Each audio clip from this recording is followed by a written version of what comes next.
So mga kapuso, balik ta na nata diri sa may barangay Mabolo area. Ya, sama sa ubang area mga kapuso, ngit-ngit ang dalan unya.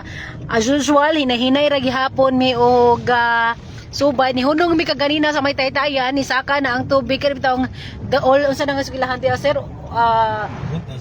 Urot? Basta sa Mabolo dapit mga kapuso ang tubig di sa sapa ani saka na nya pero di yung kusuga sa hangin. Muna nga asta kami na action sa miog kabalaka kay amo ra gining tansya-tansya pyud ang panahon.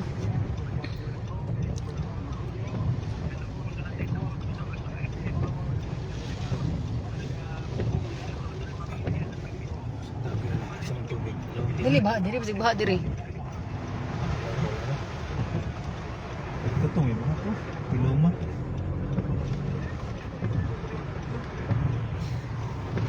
Super Algin, ni subay ta kaganina no gikan sa atong opisina ni gawas ta paingon sa lahog nya paabot na dayon diri sa Kasambagan kay ni suway tag-agi sa barangay Kasambagan pero di kaagian ang dalan. Super Algin gumikan usab kay dunay kahoy nga natumba didto so nibalik mis agi unya nangita pod mi og area aron nga makahinay-hinay gyud mig adto dito sa norte nga bahin sa Subo. Super Algin amo lang po ning gitansya kay ang amo sang gikabalakan kay ang mga kahoy manggod tungod sa kakusog sa hangin. Kami mismo diri sa gawas mura nagmo kung sa kuan pa mutingog ng kakusog sa hangin. Super Algin mo na nga amo lang sa gining bana-bana gyud usahay nagpundo mi sa kanang open area aron nga ang amo pong ginahon na babasin on nanyay kalit kahoy bitaw nga mo kuan lang mo local lang Super Algin niya sa pagkakaroon diri dapita sa Kaohsiung Street perting bahaapod so nibalik na sad mi sa agi kay dili kaagian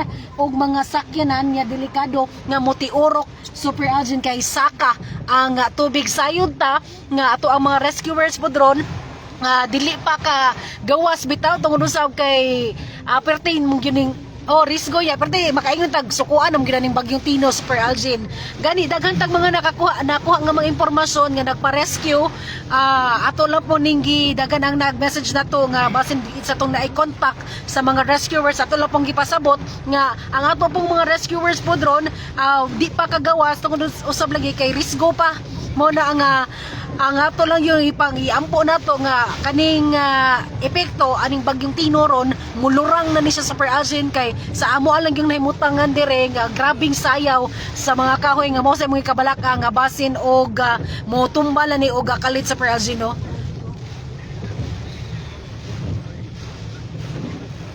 kana nana mga impormasyon nga to ang nadawat sa Super Algin nga nagpa-rescue kay nisaka na ang tubig baha dito sa ilaha gani naapod sa pitos naapoy nanawag og gisay na contact sa 911 kay magpa-rescue lagi Super Algin tungod kay nisaka na ang tubig baha dito sa ilaha nga dapit wa po ni sila mag-expect kay sagad ani kay mga subdivision Super Algin niya wa ni mag-expect kay ngun ana bitaw mo ni ang resulta sa grabing epekto aning bagyong Tino niya na diri dapit sa may Mabolo perti naman ning uyog katumbahon ang poste ani diri sa Super Algin gisayaw naman ning maayo ang poste ang kaning coral nga scene diri sa may Mabolo area na nga tumba na pod ni nya ni balik mi kay pagkita na mo sa poste nga ni sayaw og maayo nanay ni kuan mi ni hunong kay naa sa scene nga nilupad pod mao na nga ngit-ngit gyud siya halos ang amo ang nagian nga area Super Algin perti ngit-ngita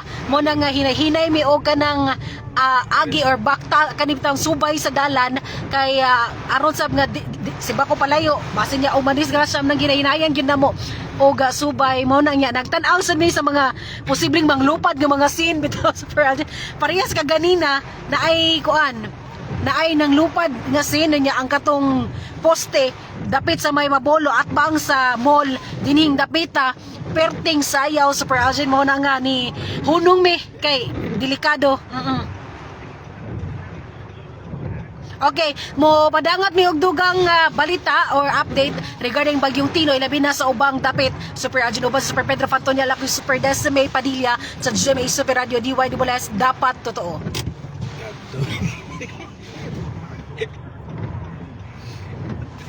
Lupa lang si Coral.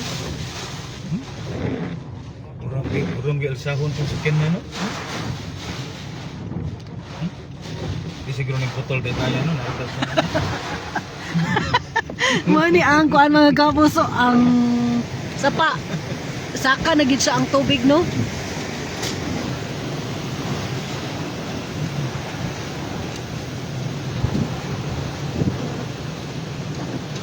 Mo ni ang sitwasyon diri. Mabolo area pa ni siya ni kuan ni adto mi sa kuan pero ni na may ni lupa din niya. Tabantay mi sa poste. Na perting mang uyog.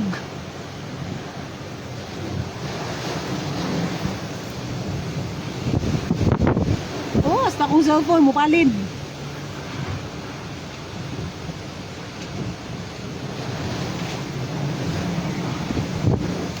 Kung madungog ninyo ang haguro sa hangin.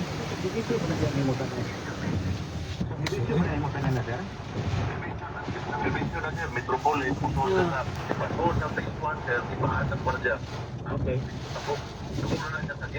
Sitio Tabok. Okay, Sitio Tabok, Metropolis 1. Yan, may dito. Kayan.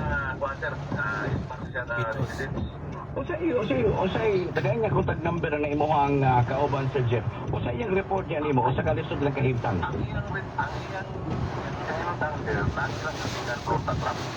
Ilong nila tubig na. Ang ilang gusto, magkasabog sila, makagawa sila balay. Ano pa sila kay kutuban ng tubig na. Ang tubig, sige halig mga ano sila sa langit na sila okay. Okay. Na makasabog pero ang sila or lagi, yes, ito, nagano tubig mo. Bukas din.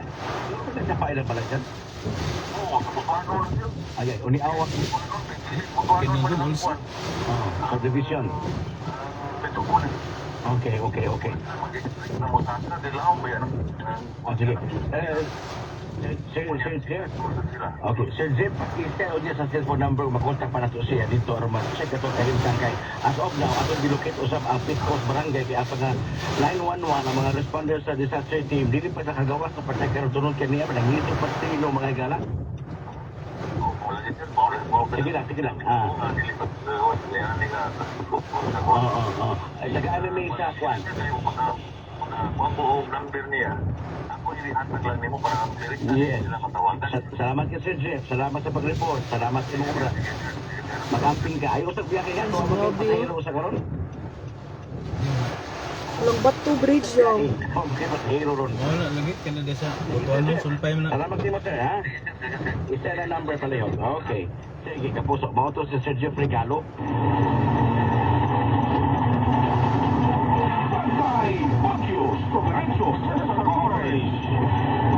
Ato baboto mga igala. Ato i-check usap ang Barangay Pitos. Nalaing bahin, dapat ay makuha-report ikaw sa kawan sa isa tambay Charlie Boy. Superintendent may Padirio ba ni Super Pedro Pantunial ato makita na rin sa nemontan nga perting kusugas hangin o sa Bangigan GMA Complex sa Barangay Apas, sa Barangay Busay kung si Super Alan makahatag ng fitness yung panimalay sa nemontan Dito na lang kata, di na mag-norte. dito sa ilang lugar na sa mga Dito sa lang kata. atong Mas pagka sa dugo Padirio ra. na 5 Di kita dito gid sa kuan dito lang sa nakastandby at makawanan May barangay hall na pipila ba?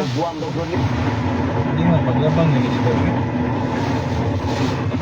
Ang Beko, Kini punta ko sa ang Beko mga kapuso sa mga biyahe ni magtuwa sa Forbes Bridge ma'am ni awas na ka ng pasil nga tulay sa Forbes Bridge.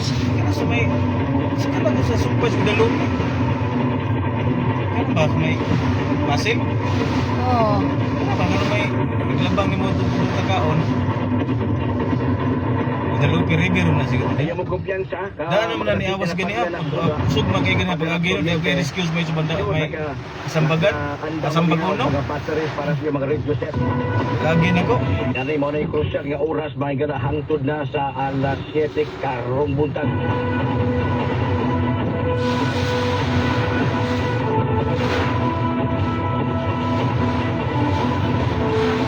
Super Guam do bro niya, kung gitawag ang Super Guam si Bong Messenger Guam. Makitubag pa na Guam. Jadi maato din rin, dahil yung mga tawag. Di ko di ko biyahe ko. Sigog lantaw-lantaw kanang asa nang may kapoy. Dagkan dagahay undan. Bakol bisag mabuak nila di ba? Dagay. Usara. Wagad kita. Dagkan daw sa ngalan. Gahit na ubos.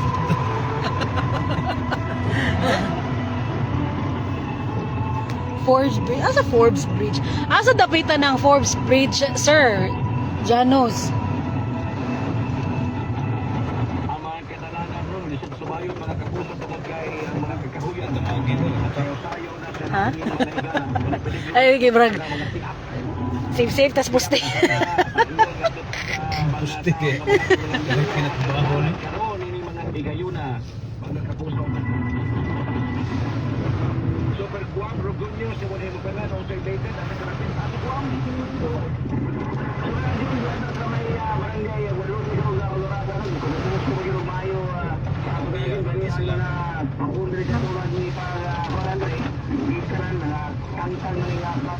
Kusog ang hangin sa radyo, di ko piyasaan sa gawas, kaya wak pa sa gawas dito. Lingon ako ang Brazilian Andre, lisod sa gawas, katagal ko tanan mga... Mintaha diri kay lapad-lapad ang dan. Laban ni mga kahoy, kunya... Gasar utak ng tugod, ilang ginatupusong kay mahirap na.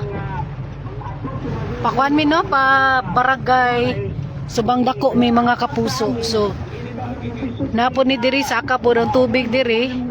Kani, di lang gid siya maklaro. Hindi na ginilaw manis, hindi ginimadari. Balik. Dagat.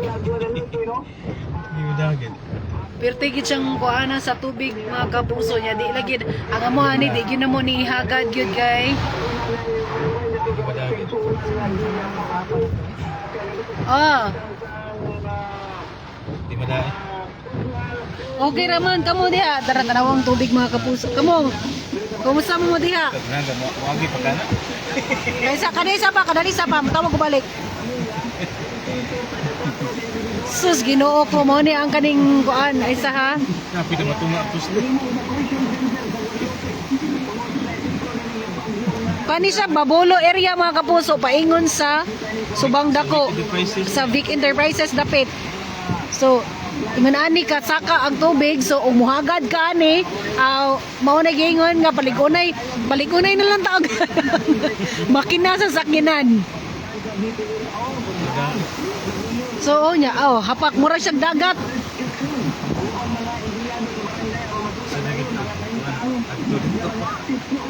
So murag malisod ba kita siguro after na lang gyud mulurang na ni ang bagyong Tino mo hinahinay tag adto dito sa norte. So ingani ang sitwasyon sa dapit ni sa Vic Enterprise. So di gyud siya maagian tungod kay baha.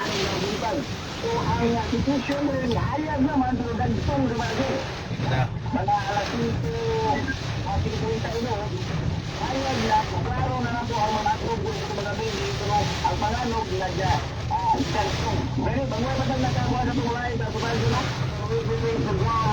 Ma'am Cheryl, thank you ma'am.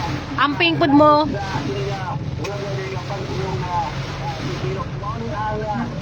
Unsa ni nga dalan diri? Kuan ni dre, jiking kom ni tapa di. Tuto dem rag dire lupis sainam diyon ni dawi na. Dire jiking ko kani. Kining kuan kining bolo.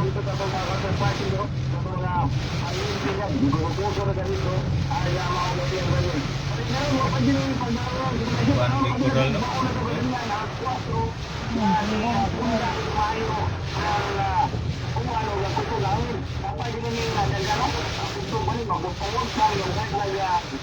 Matutag piece of trap sa to San Carlos baha. Balik lang kita pusti rem datog na to. Gandang lagbang yun.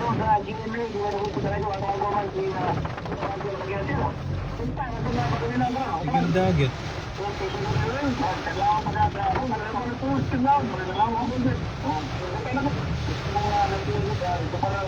So din eh.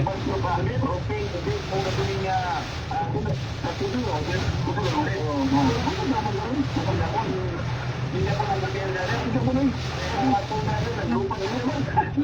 kay dire kontra na to gyapon. Ana nang ta paana nang ta diri. Saan ta padong? Paana nang ta diri rata sa Cebu City lang. Gasa ta magkakuan. Salamat Nicolas, samping pod. Kusog pa jud kayo ang hangin. Nang na. Ha?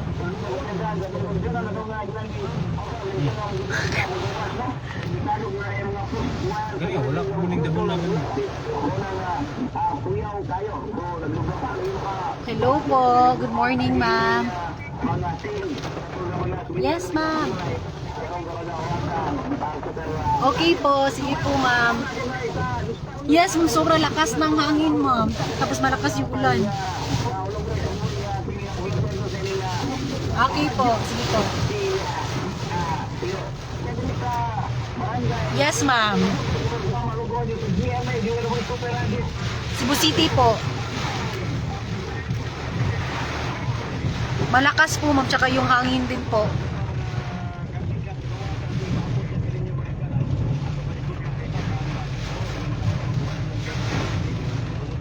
Yes po.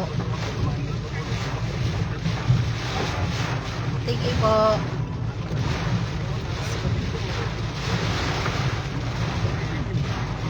Okay po. Sige po, ma'am. Okay po.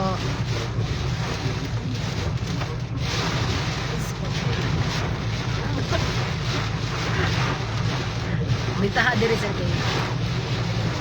Ano kayo? Ang ikahoy nagali poste ng kili na.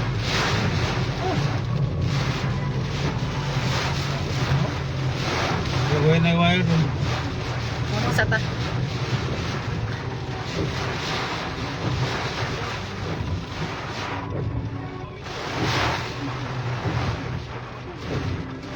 Wala kang tubig.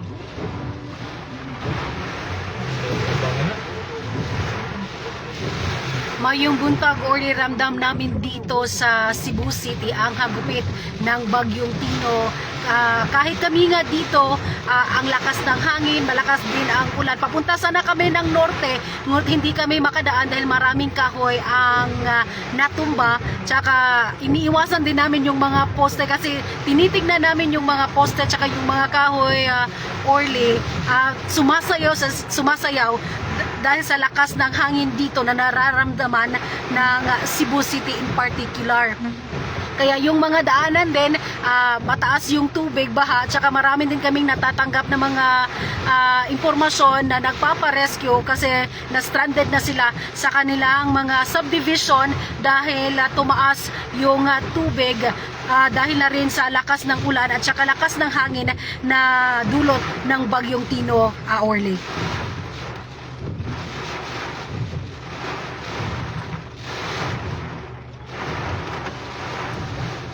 Yun nga ang problema kasi sa ngayon tinigil muna ang rescue operation dahil sobra talagang lakas ng hangin at saka iniwasan din nila na may mga sakuna o may mangyaring hindi maganda.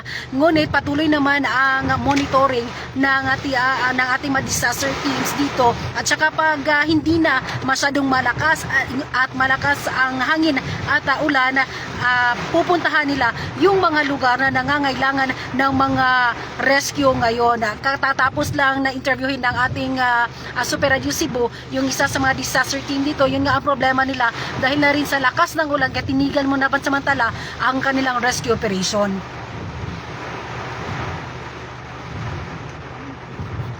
Kaya nga, pati nga kami dito, hindi na namin talaga pinilit na makapunta ng norte dahil sobrang lakas talaga. Tsaka yung iniwasan din namin na ma-stranded dahil baha na sa ibang lugar dito sa Cebu, hindi lang sa Cebu City.